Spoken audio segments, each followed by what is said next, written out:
brothers and sisters. Welcome to another day, the 6th day. And today's theme is spiritual moments. Brothers and sisters, I hope by now that you have your book, but I know many of you may not have the book, and hopefully these daily reflections are helping you at least with the journey. And don't forget to go to catholictt.org, which is the one-stop shop where you can find all the information about the journey. And don't forget, it's never too late to join our journey. So today, brothers and sisters, spiritual moments. And Matthew, in his book, in today's reflections, speaks about how the journey to heaven is a great journey. And it is not no meager spiritual endeavor. It's a great spiritual endeavor to be able to enter the courts of heaven and to be transformed into the living God, even while journeying on earth, which is what grace is in our souls, is what grace does to us. Grace transforms us evermore into God's very life.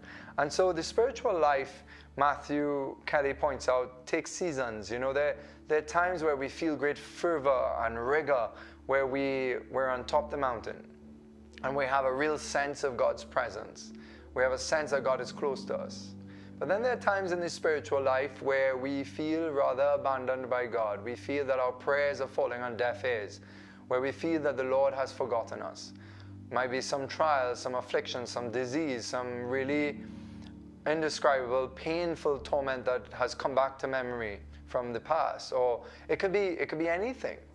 But in those moments is when we have to go deep into prayer and to really hold the Word of God and the witness of Jesus' life and the witness of all these saints to us, that God is real. And He is, in fact, in those moments of seeming abandonment, in the dry moments of the spiritual journey, that, in fact, God is ever more alive and active in our life. And we can look at the cross, brothers and sisters, to see how on the cross, at the height of Jesus' life, it looked like failure. It looked like absolute abandonment, that God the Father had forsaken His Son. But nothing was further than the truth. And that's the whole point of the mystery of the resurrection, coming forth from the cross, that God brings forth great glory from the seeming desert and desolation of our own lives. And so, this is just something to us to think about.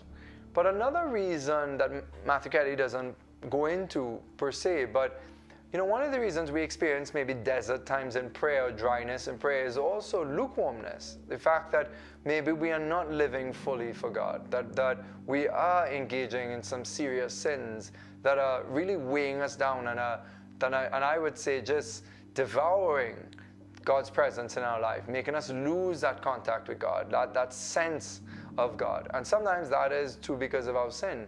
And so we have to take stock. We have to be honest with ourselves, and we have to take stock that my life's not in perfect order, so now I have to put it into order, that I have to turn back to the Lord and seek Him with all my heart. And so we might seek the sacrament of confession, which is in great, you could say, is really there to order us back to the Holy Eucharist in a way that will allow us to draw more power from the Holy Eucharist. Certainly if we're in a state of mortal sin, we need the sacrament of confession to resurrect our soul back to life, so that we too then could be back in communion with Jesus. And so that when we receive Holy Communion, we would be able to be nourished very deeply in His life of grace.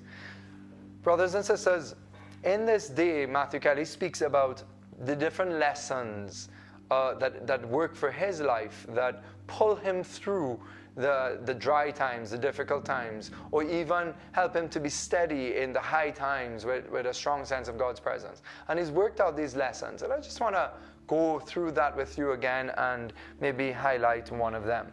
Well, he says that the first thing about his own these 6 lessons is the first one is or what he calls the first shift, is just begin the conversation with God. Even in our dry times, our difficult times, still talk to God. Or even if in the high times, and well, hopefully in the high times we have the sense that it's easy to talk to God. But if we're now beginning on a spiritual life, make sure that you have a conversation with God. Second shift, ask God what He wants. Not so much that what we need from Him, but have a real honest conversation with the Lord. Lord, what are you seeking in my life? What do you want for me? And then the third shift, he says, give yourself to prayer.